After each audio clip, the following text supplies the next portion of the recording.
Mr. Rice, you there? Good morning. Good morning. How you doing? Doing great. How you doing? Good. So my name is Sam Vincent, and I teach this class called Sports and American Culture at Parkersburg High in West Virginia, and uh, and we appreciate that you're willing to contribute with us. No problem. Hey, so um, kind of what we've done in the past is if you're willing, maybe take a minute or two to talk about your life and career. And then our students, we've got about 60 or 70 students here. They'll take over and they'll just start firing away questions. You won't see me very much. Okay. All right. I'm So if ready you to want to get it tell us a done. little bit, and then we'll have some kids take over. So do you want me to jump into it right now? Yeah, sure. Yeah. Tell us a little bit about your life and career, and then we'll do some questions. Okay, I was born in Mississippi. I have five brothers and I have two sisters. Very large family, but a very close family. And my father was a bricklayer and very demanding work, very difficult, and he was the provider for the family, and he would take me to work with him during the summer. And I remember I had a job to do. If I didn't do my job, then I got punished a certain way back in Mississippi, and I didn't want to get punished that way. So during the summer I worked with him. I sort of fell into football around my sophomore year, and we'll get into that. And then I went to Mississippi Valley State University, got a degree there, and then got drafted by the San Francisco 49ers. And everything else is like pretty much history. It's like it was just amazing to go to one of the greatest franchise ever and have the opportunity to play with such great players like Joe Montana, Ronnie Lott, Dwight Clark, and I was able to win so many championships with the San Francisco 49ers. All right. Um, we watched a couple YouTube clips of your highlights and some bios. So they have some great questions to ask. We're going to start off with a senior. He's actually the quarterback of our football team. He's going to play college football next year. So they'll introduce themselves and they'll take it away. All right. All right. All right, David. What's up, Mr. Rice? How you doing? I'm doing fantastic. How you doing, man? I'm doing better. Um, my question for you is playing quarterback, you dealt with a lot of them, obviously. What's one thing you look for in a quarterback in being a receiver? Man, you're looking for that leadership, man, and that coolness under pressure when everything is on the line. And to play with Joe Montana, because even with Joe, when he was at Notre Dame, he had that coolness about him, and he brought that to San Francisco. We knew that if we had time on the clock, we knew that Joe Montana could move the ball all the way downfield and win that football game. Then the transition also into Steve Young. Think about this. I had two great Hall of Famers, and these guys showed up every day. They were accountable. They led by example. Uh, Productivity was just just out of the roof, man. And they worked hard every day, and that's what you got to have to have a.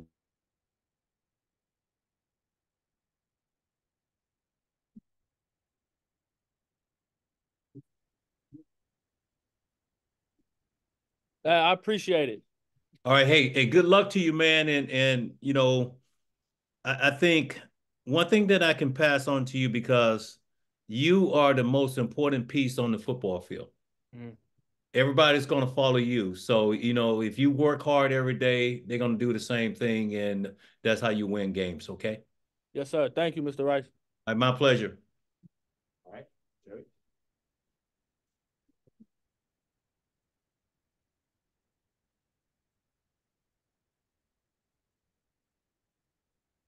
How you doing, Mr. Rice?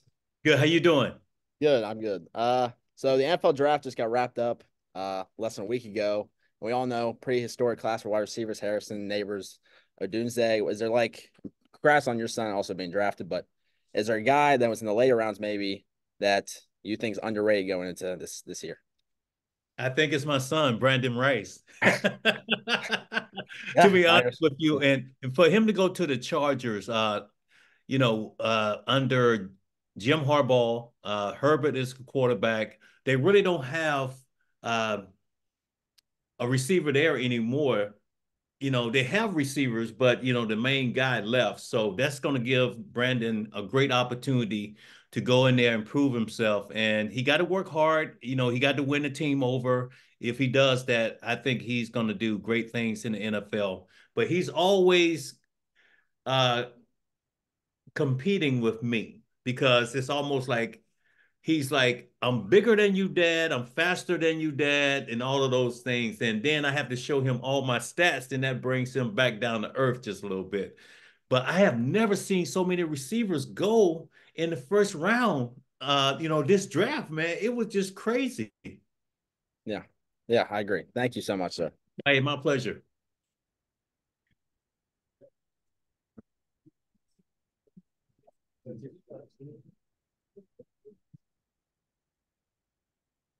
Yo, what's up, Mr. Rice?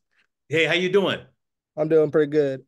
My question for you is outside of football, what is your best moment in your life? Oh, probably my best moment, having my kids. Mm, 2 boys, 2 girls.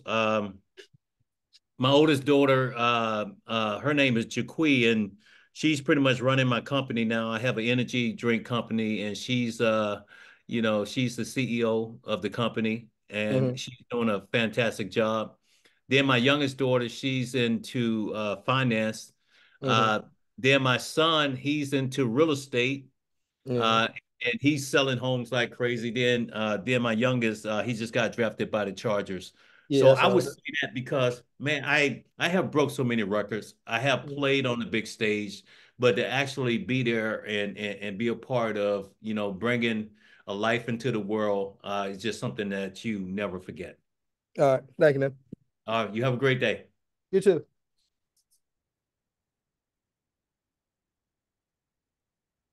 We have students coming, but your agent wants to join the Zoom, so I'm letting her in real quick. Okay. Okay. There we go. All right, Casey, then Jordan. All right, here you go. Watch that. Oh, how you doing? Good. How you doing, buddy? Good, good. I just was curious, going to a smaller scale college, not like a big Power Five school like that, going to the draft and getting drafted by San Francisco. What was that transition like going from that smaller to the top is the biggest level there is? That transition was it was major because I was nervous.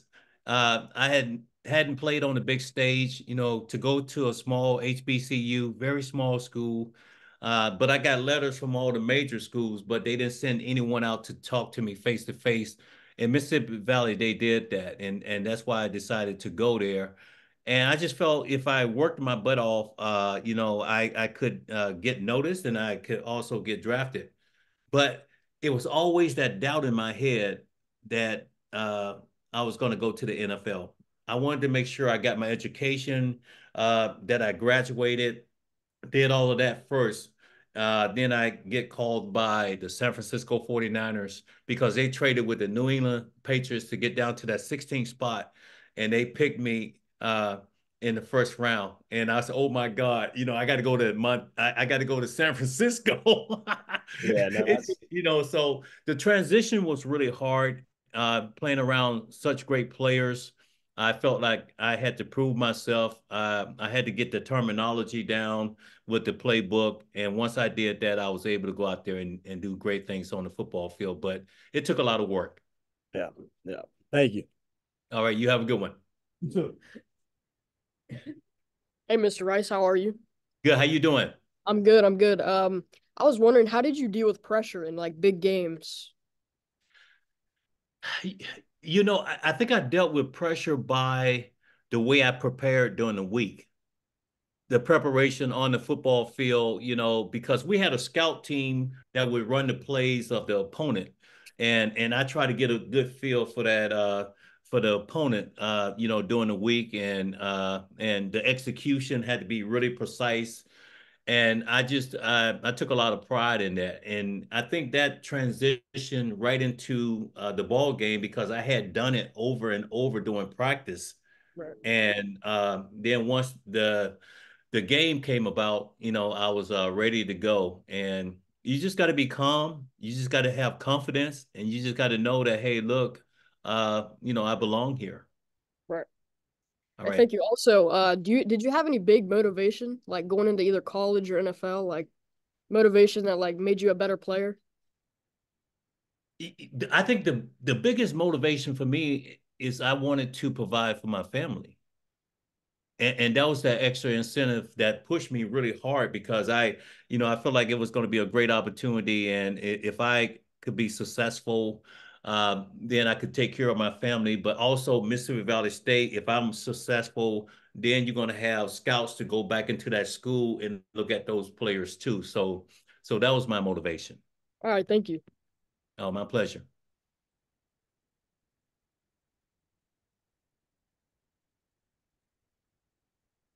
Hello, Mr. Rice. How you doing today? Good. How you doing? I'm doing all right. So I was curious. Many would consider you one of, if not the best wide receiver of all time. What do you think separated you from everybody else? Just made you on another level? I was hungry, man. I was hungry and I wanted to be successful for so many people. First of all, everybody in Mississippi, from Mississippi Valley State University. Then I wanted to be successful for the fans here in San Francisco, for my teammates, and I just didn't want to let anyone down. So I think that was the reason why I was able to be so productive on the field. And I never felt like I had arrived. I never felt like, I felt like there was more to come. If I had a game where I had if I had a season where I had close to 2,000 yards or over 100 catches, over 20 touchdowns or more, I wanted to come back and destroy that the next year. So that hunger just stayed there. And I think that's why it's just kept pushing me. Okay. All right. Thank you. Hey, thank you. Anybody who hasn't asked a question? Because people can go back. Anybody?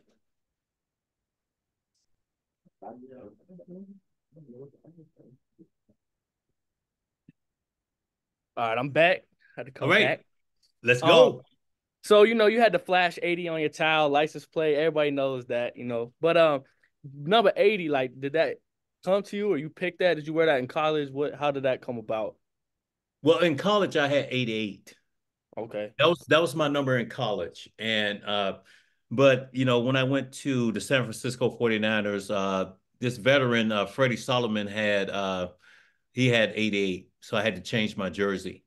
Okay. So uh, I went to the number 80. And I just felt like I had to own it, man. I mean, my uniform had to fit a certain way. I had to have that sweet towel hanging and stuff like that for me to go out there and play my best football. Sure. I believe presentation is everything. It got me ready. It got me motivated, and I knew I was ready to play. So that was just part of it. That's like the Dion, look good, play good, right? That's it, buddy. That's it, man. Yes, sir. Thank you. Oh, my pleasure.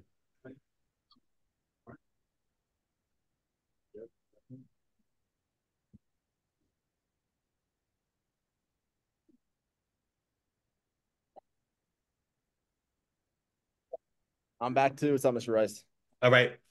All right. So I think the thing that a lot of people talk about with you, at least, is your consistency and your ability to play for so long compared to other football players. Obviously, football, it's a lot more damaging a sport, even especially like the '90s. How did you remain consistent for so long? I think I was able to play the game for such a long time because of how I conditioned myself. Uh, the preparation that I put into my body. In 20 years, I feel like I never got out of shape. I was always in shape and I was ready to go and play football. And I think that's the reason why I was able to take the hits and then I would bounce back really fast.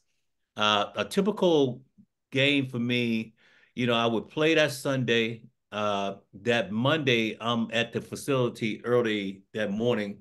I'm already working the soreness out. I'm doing something, I'm doing a Stairmaster, I'm riding a bike or something like that. Then I'm, waiting for my teammates to get there. Then we sort of like have a little practice on the football field. And then I'm right back into my routine. So I never got out of shape. And I think that's the reason why I was able to play the game at such a high level for 20 years, because the lifespan of a football player might be 4 years and that's it. And I was able to exceed that. Yeah. I got one more question, kind of a two-parter. So you finished, was it like a spot with, the Raiders and then you went to the Seahawks, like right at the end of your career? Was like, there's a moment you were like, yeah, I think it's time for me to, hang it up. That's really hard for a player. I'm gonna be honest with you, that's playing a sport that really they love, because Father Time is coming, and eventually you're gonna have to step away from the game. When I went to the Raiders, I think I caught over 80 balls or more. I think I had over 1,000 yards or more, and I scored, so many touchdowns. And I went back to the Pro Bowl. Then I decided to go to Seattle for a little bit, and because they wanted a receiver there with the experience and try to mentor and help those younger guys. So after that, I knew it was time for me to hang it up, and it was difficult, because I played it for 20 years, and I love entertaining 30,000 people every ball game. So but it was time to walk away and move on to something else. Thank you. My pleasure.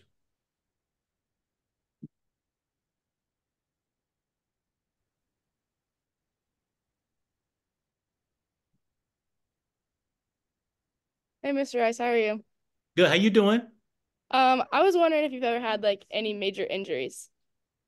Yeah, I tore my my ACL, MCL. They rebuilt me all over again. I You know, actually had I actually had the same thing. I tore both my ACLs, and I was wondering how like mentally you came back. you know what? It was a tough road back. Uh, but I think, because of the rehab and the people that I had around me, uh, then I just knew I wanted to get back on that football field. So, went through the rehab, did all of that, got back on the field, but it took me a while where I really felt comfortable. It's going to take a little bit before you feel comfortable and you're not thinking about it. And once I got past that point, then I knew I was back and I was raring to go. Thank you. My pleasure.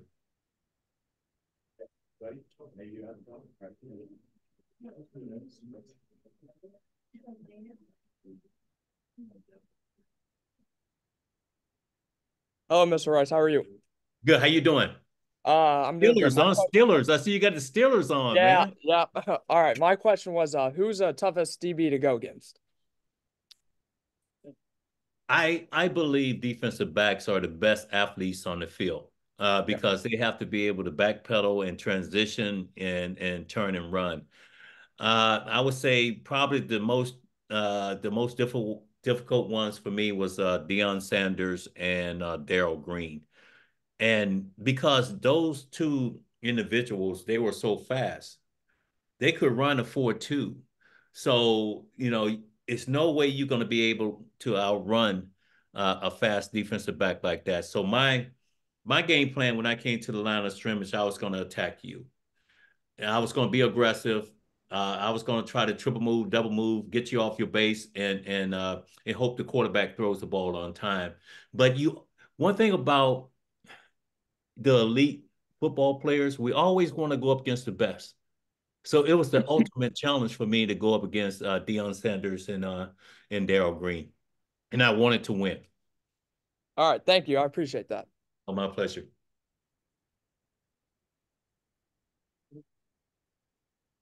Hey, Mr. Rice, How you doing? We're about the same age. I'm about to retire. Played a little, coached a little in the past, but what I'd really think would be great for these young people is if you could explain to them the hill, because I've seen you talk about it several times, and when I coached, I used to show it to my kids, and my point is what a lot of them don't understand is in high school, you get a kid with pretty good athletic ability, but they don't understand the work. They don't understand if I'm a 6 or a 7, I could be a 9 if I really work my rear end off, but they settle for the talent that they have and they don't strive to be the best that they could be. So just explain to them about the hill and some of the guys that you put through it and all that. Thanks. Okay, the infamous hill. It was started by Roger Craig, and Roger Craig was this exceptional running back out of Nebraska and with the San Francisco 49ers for so many years. And when I first came into the league and I was a rookie, he invited me out to run this hill. And this hill was about 2.5 miles up, and the last 800 meters, it was straight uphill.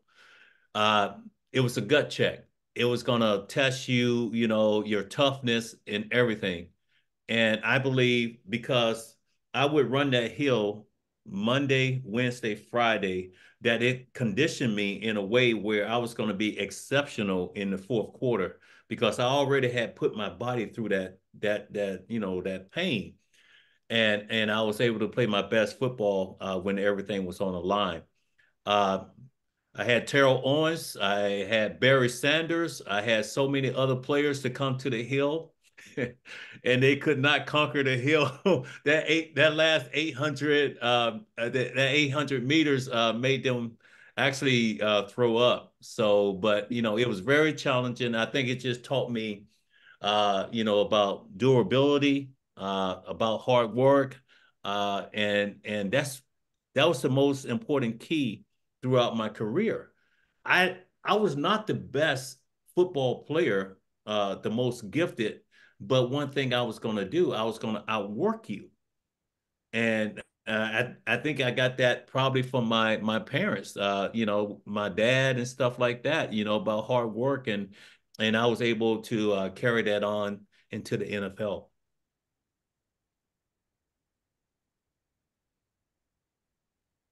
Hey, Mr. Rice, how you doing?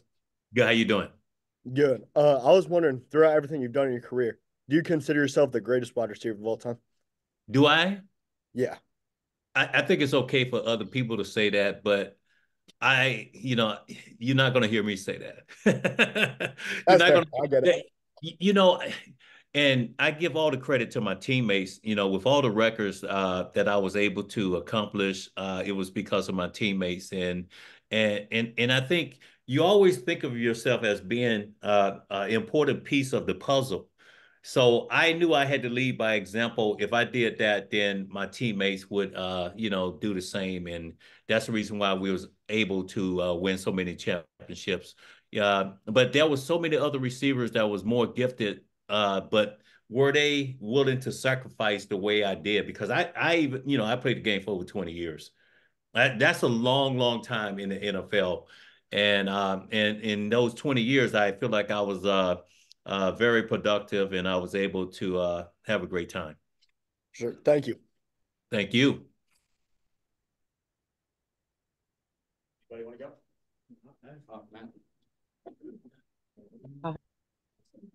It's another person. What happened? Where are you? Good. Okay. Yep, we're good. Hey, Mr. Rice, how are you? Good. How you doing? Good. So I'm going to go play receiver in college. What are some necessities that you think are necessary to be a successful receiver in college? Well, first of all, you got the fundamentals. It's everything. It's a run pass option league now because, before you had to be able to really focus more on your route running, defeating bump and run, all of those things. And now the NFL don't transition. It's more about bubble screens and stuff like that, short passes. So, just catching a lot of footballs and being able to be elusive and get open underneath. And I used to always, man, this was very exciting for me. It's like once I caught the football, now it's like the fun is starting to happen and stuff like that because I was always creative and I was looking to try to score. So just work on fundamentals, catch a lot of footballs and just know that you're gonna have that off coverage now. And the most important thing for me was the first 5 yards. Because I wanted to break that defensive back cushion. If I broke his cushion in 5 yards, I knew that he was going to turn his hips. And the second a defensive back turns his hips, you got him. Because you can go inside, you can go outside, you can come out of your route. So just work on those fundamentals. All right. Thank you. All right. Good luck.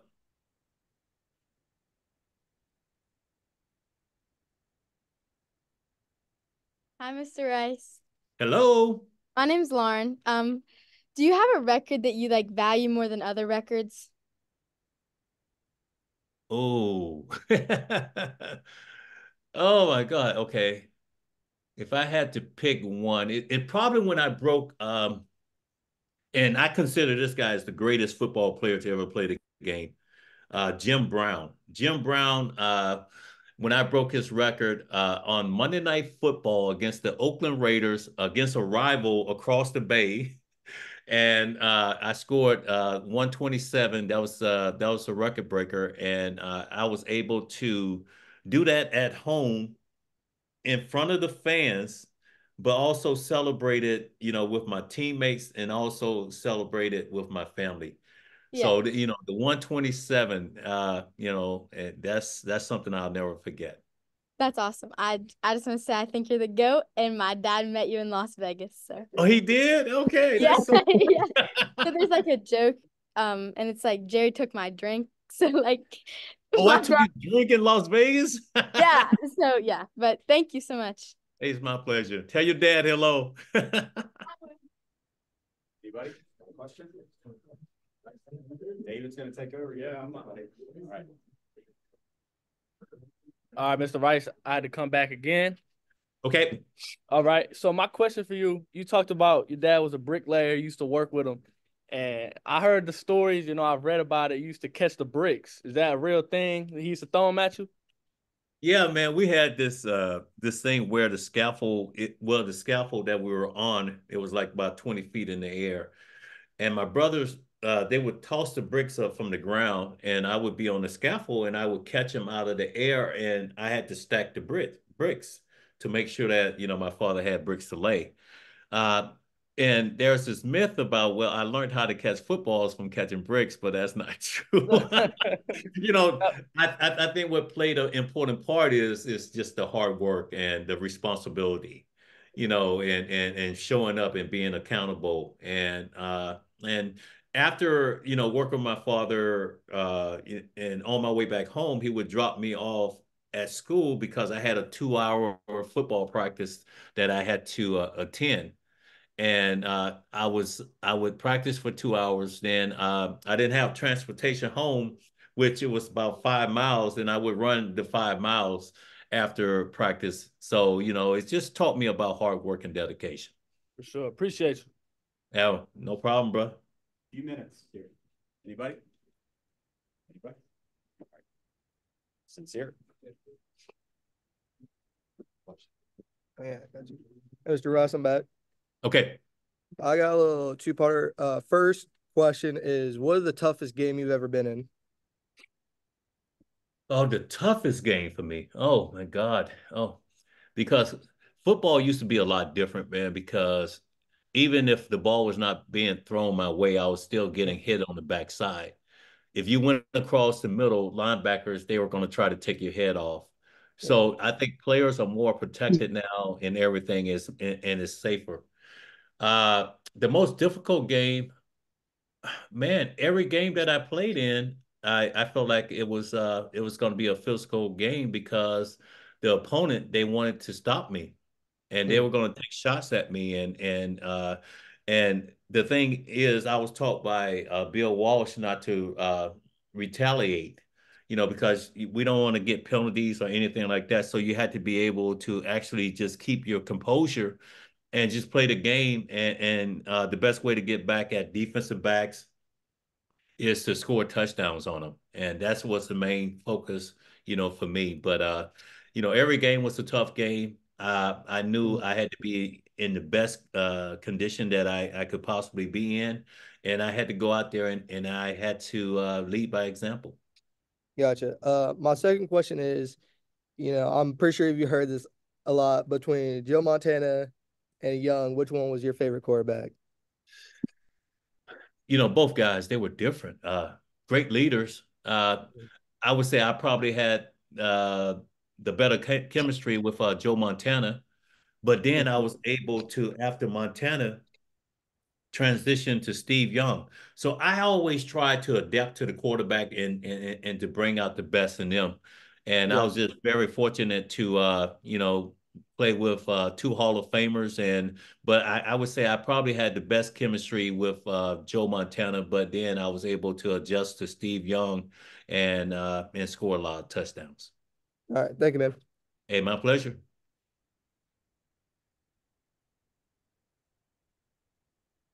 Hi, I'm Ella. So my grandma knows you from Dancing from the Stars. So I just wanted to ask, what was your favorite opportunity that came from your fame in football outside of football? I would say Dancing with the Stars. It opened the door for so many opportunities, because people that didn't actually know about me from football, they watched Dancing with the Stars, and I went on that show and I competed. I gave it 100%, the most difficult thing I have ever tried to do. And but I poured my heart into it, and I think it just opened so many doors. And if I had the opportunity, I probably would do it all over again. Thank you. Thank you. Hey. Action. Go ahead. What's up, Mr. Rice? All right. How you doing? I'm good. How are you? All right. My question was for you was, as an athlete, you have a lot of ups and downs. Was there ever a point in your career where you thought you had hit like not necessarily rock bottom, but like you had to ask yourself like how you're gonna bounce back from something? And like if so, what did you tell yourself in that process of getting back up on your feet? I think that happened to me the second I came to San Francisco, adversity, because I was dropping footballs. And that was something I was not accustomed to because I knew I could always catch the football. I didn't have a problem with that.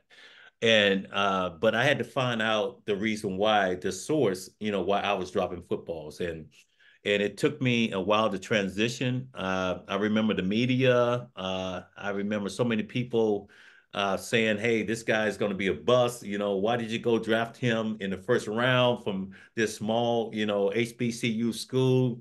And I think sometimes you always got to go through adversity and you got to find a way, you got to fight through it. It's only going to make you a better individual. And that's the way I looked at it. And I had so many great players around me, my supporting cast that kept telling me that, hey, look, just keep working hard, stay focused.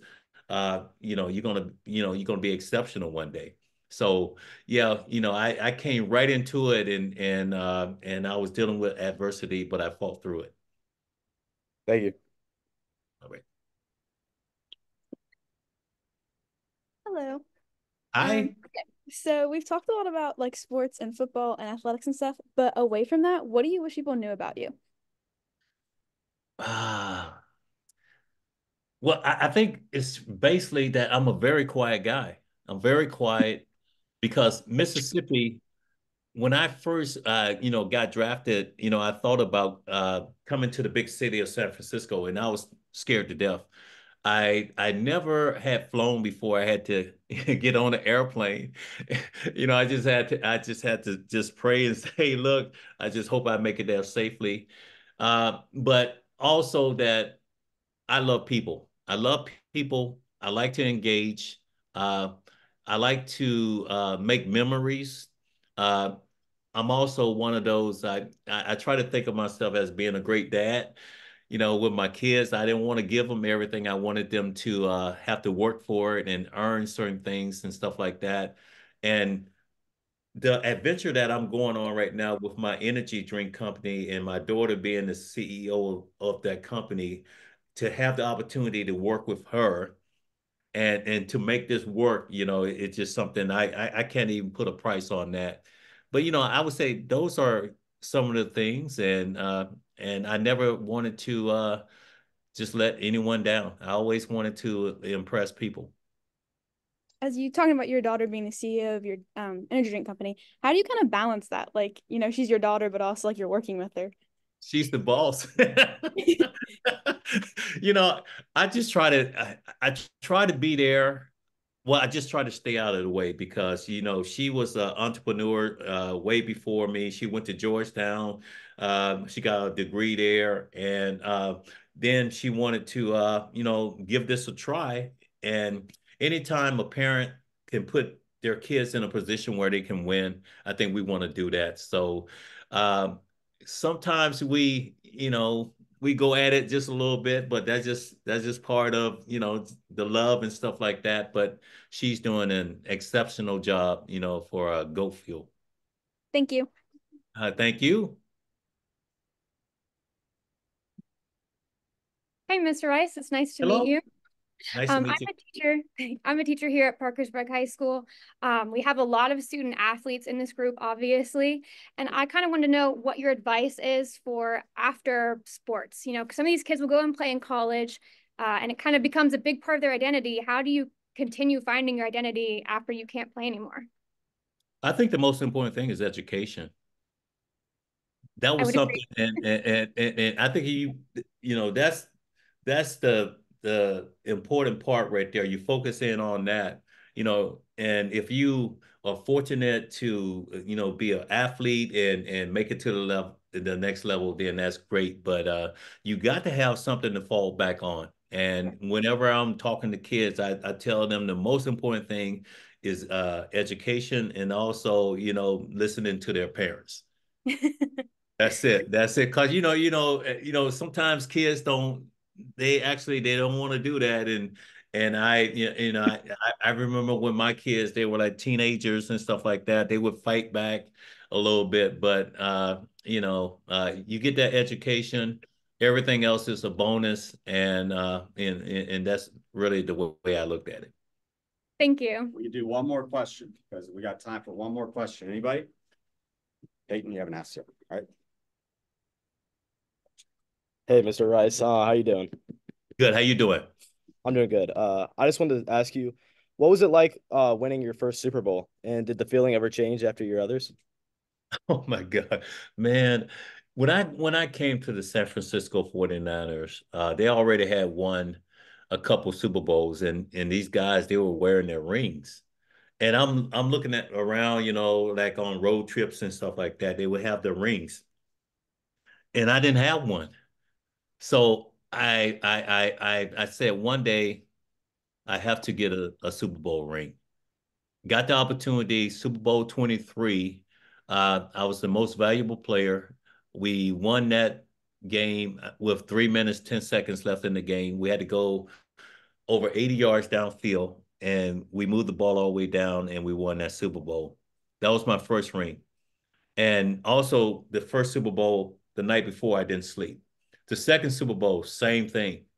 The excitement of it, the night before, I couldn't sleep, and I just wanted to, play my best football. I was able to help in that Super Bowl. That was my second ring. Then I got my third one, and I would say they were different because you never felt comfortable.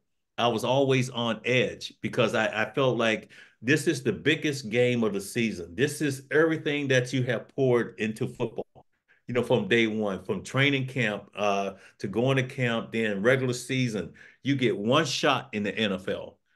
And I was able to win 3 Super Bowls, and it's just something I'll never forget. Thank you. Thank you.